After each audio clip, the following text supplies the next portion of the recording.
So on the interior door handle, you got a clip. Use something like that. That looks like actually a GM style clip, but you can have a clip on that guy. Get in there with some sort of hook and pop that clip out.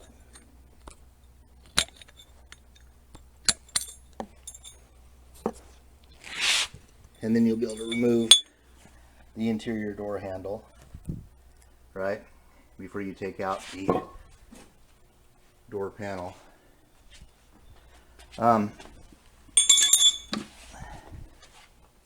There. And then there's a screw that goes in right there and a screw that goes in right there. So right there and right there for the door panel. And then, you know, some little screws there, some little screws there. And then this one doesn't have manual windows, it's got power windows, so I didn't have to remove an interior window regulator. And then once that was off, I wanted to remove the door button and the lock from the exterior. And those were tricky because I had forgotten how to do those. But the door lock, first of all, you got this right here holding the whole thing in. And that's pretty obvious, you know. You got a small end here and you got a big end here. So you just slide that out like that, right? And then that'll come out. You just flop it, but it won't come all the way out until you take this rod out. And the rod is pretty simple. You got this little clip on here, and you can go two ways with it. You can push it in, or you can pull it out. But it will only let you pull it out that much because the rod is sticking through that hole right there. So it'll only let you pull it out that far. And at first I thought, well, you pull it out and that does it. But to get the rod out, you need to push it in, and then that little clip right there at the left side of the image, that little clip right there will stop it. So then you got to kind of bend it back a little bit and get that clip off of there, and then it'll go in more. And once it goes in more, then you'll be able to pop it. See, this is what actually locks it in on this side. That's what's locking it in a groove in the rod. So you actually just push it in. Like I say, it'll push in that far, and then it hits that little clip right there. So you need to, there you go, like that. And then you'll be able to get the rod out of there. It's real easy.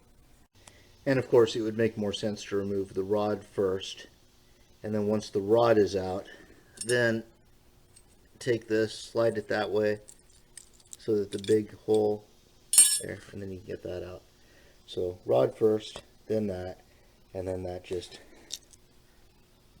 pops out.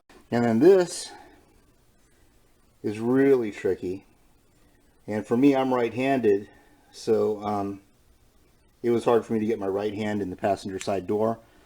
But what you want to do is you want to get this out of the way. Let's see, the actual latch for the door, right? So you take out, let's see, all right, these two on top, they stay in. So 4 total have to come out. That one, that one, that one, and that one down there. Anyway, once you do that, then this will get out of your way. It'll just kind of fall down a little bit, which is all you really need. Because once that falls down out of your way, then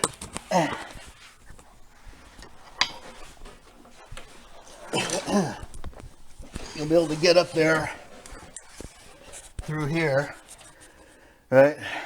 And you're working way up at the top, but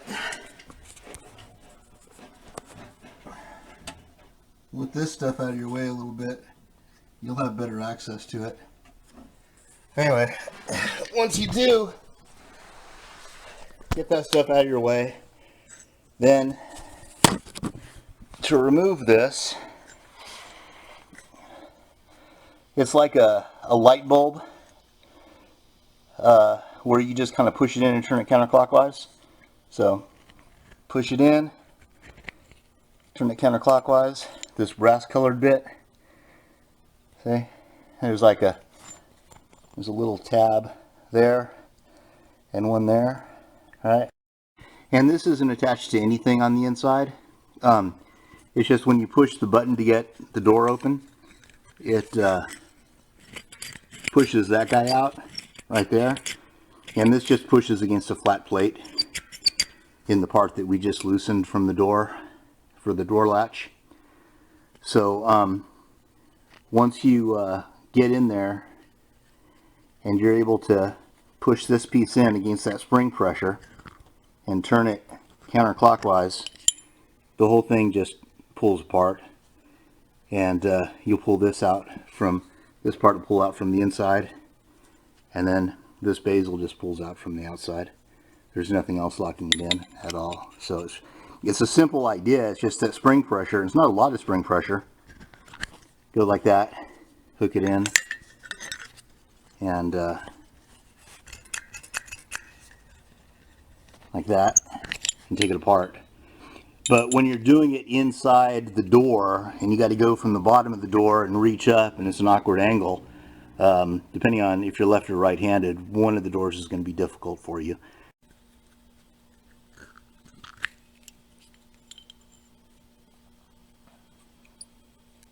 There should be a rubber O-ring right there. Let's see. Okay.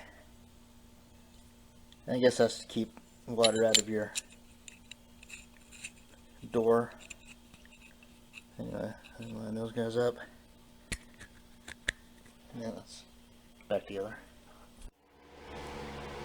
When you're installing the interior door release, you can install the clip, alright?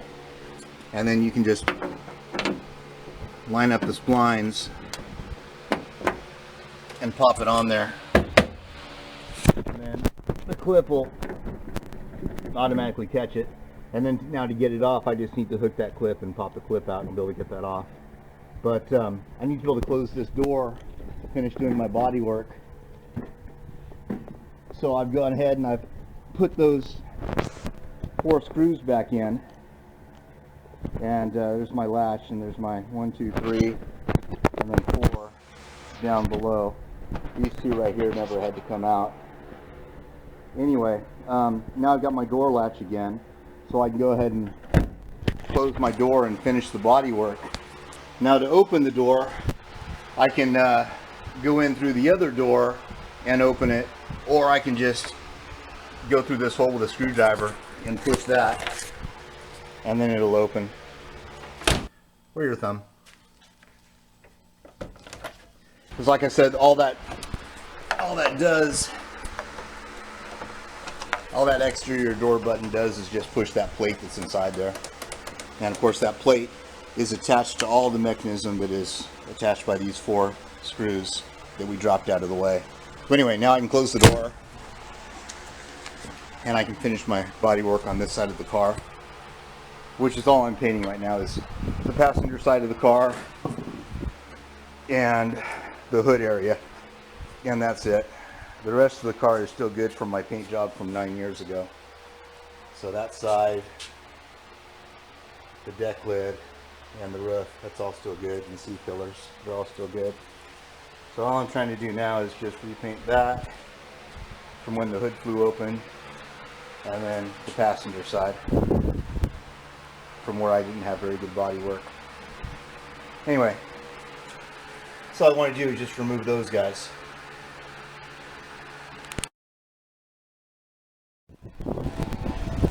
Okay, let's try this again. Air metal, primer from 1963, red paint from 1963, then it looks like black paint or black primer, but then gray primer, and then there's another darker color like it's black again, but then yellow paint or primer, I don't know what, and then red. Now this right here, this is going to be the red from 2007 when I bought the car, and that was an old paint job. So when I bought the car, it had this red paint job on it. And then in my video from what, 2017, I painted it gray after sanding most of the car down to bare metal. And then I used yellow high fuel primer, that's right here, and then I painted it red. And then it was yellow high fill primer again, and then it was gray. On top of this gray, there's the red paint from the Godzilla -1 paint job, and on top of that is the primer that I laid on that got all crinkly. So what is that? 1, 2, 3, 4, 5, 6. Oh, lost count. 1, 2, 3, 4, 5, 6, 7, 8, 9, 10, 11, 12. 12 coats of material. Maybe 13. I think at one point we painted this thing red on top of red with no primer in between. Anyway, all that ugliness is coming off now. It's going to go down to bare metal, obviously.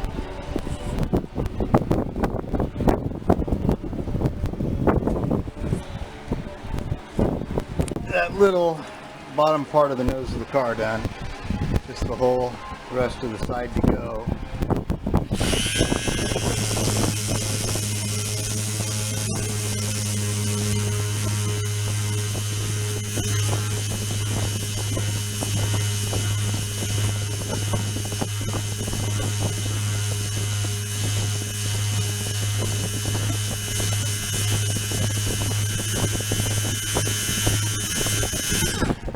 Alright.